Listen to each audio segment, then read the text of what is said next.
Hi, everyone. Welcome to the Bitter Draft. My name is Phil, and in today's episode, I'm going to be answering a question I get asked at least once a week, which is how much silver is needed to get through the end game. And I will do my very best to answer it for you. Keep in mind, I am not a prophet. I am just history is a guide that we can use, but I am, I'm not looking at any crystal ball. I'm just sort of doing some logical analysis here. But I will try and answer it for you. So before we begin, if you wish to support the show, there are links to do so in the description. Every little bit helps, of course. And you can check out my sponsors, both Monetary Metals and Miles Franklin. And you can email me at thebitterdraft@gmail.com. And you can find me in the comments section of Rumble and now YouTube. And you can, of course, contact me on X at bitterdraft. So let us begin. All right. So how much silver do we need to get through the end game? I get this question at least once a week from worried people. I will try to answer this question here for you today for all of you. But disclaimer, I am not a financial advisor. None of this is financial advice or advice of any kind.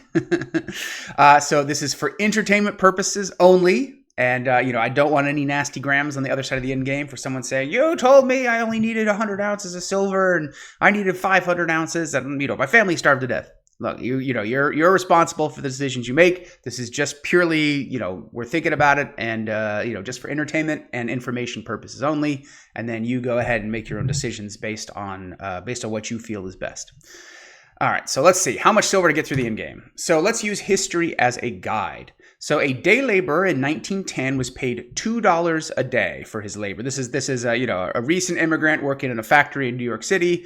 Daily wage was about $2 a day. When you do the math of, I'm assuming 4 silver quarters. So silver quarters were about 72% silver. A silver dollar, I think, was actually about 77% silver. So I just assumed, we're going off with the quarters. I'm assuming they're getting paid in quarters or even dimes and nickels or whatever, but we're just going to go off of quarters just for sake of simple math. So if you do the math of how much silver is in a quarter and then you multiply that by 8, you get 1.45 ounces of silver per day.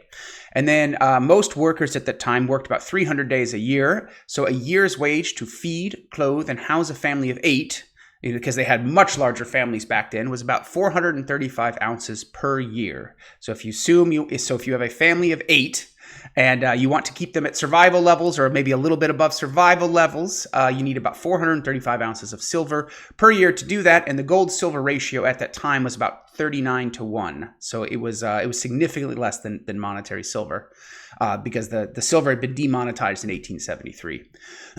So let's assume we have a smaller family, but we want more comfort. So we're going to cut the size of the family to 8, but we also want to double the amount of meat. We want to double, compared to what these people are getting, right? We want to double the amount of meat that they're getting. We want to double the amount of shoes that we can wear before we have to repair them with shoe putty.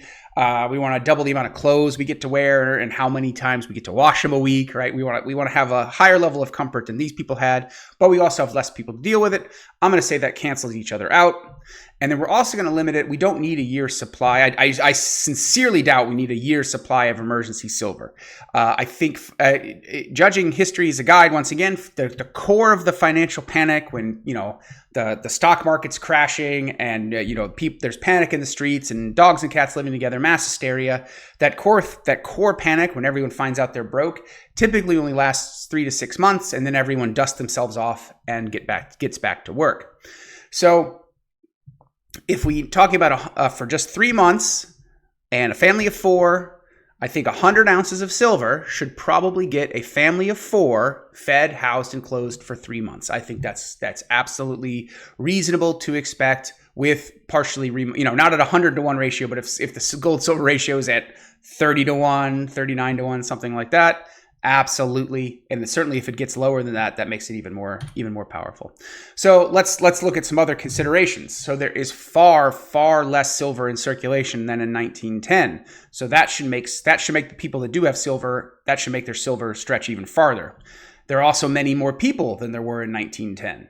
So that once again, there's more people demanding silver. That should make silver more powerful in a panic where silver needs to be used as direct money.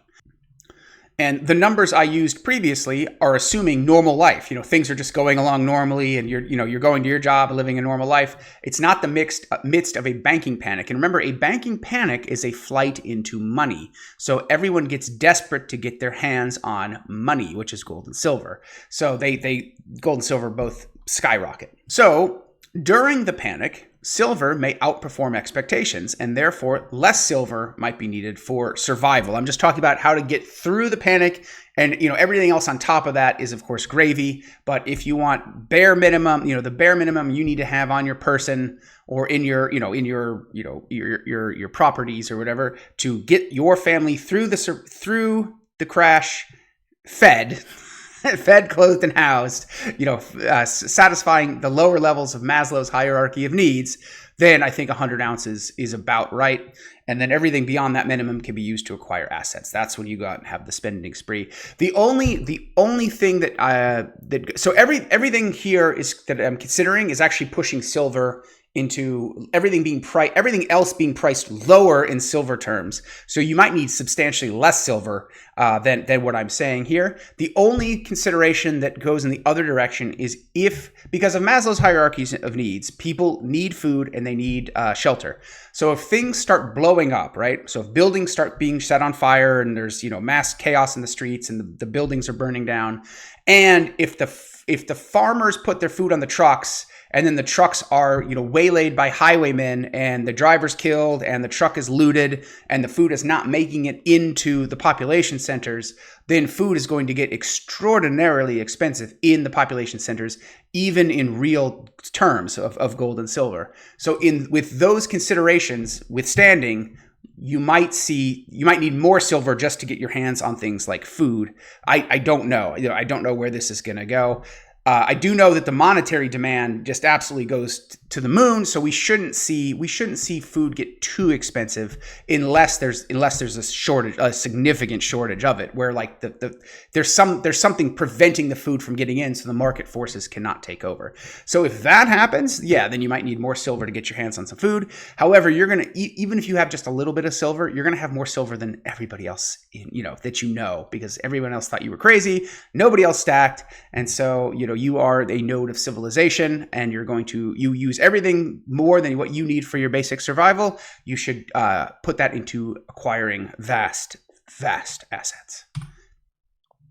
All right, so let's talk about silver denominations, because people say, what kind of silver do I need? So monetary silver is silver is silver. If it's got silver in it, it's got money in it. I've said the same thing about gold. So silver jewelry is fine. Silver cutlery is fine.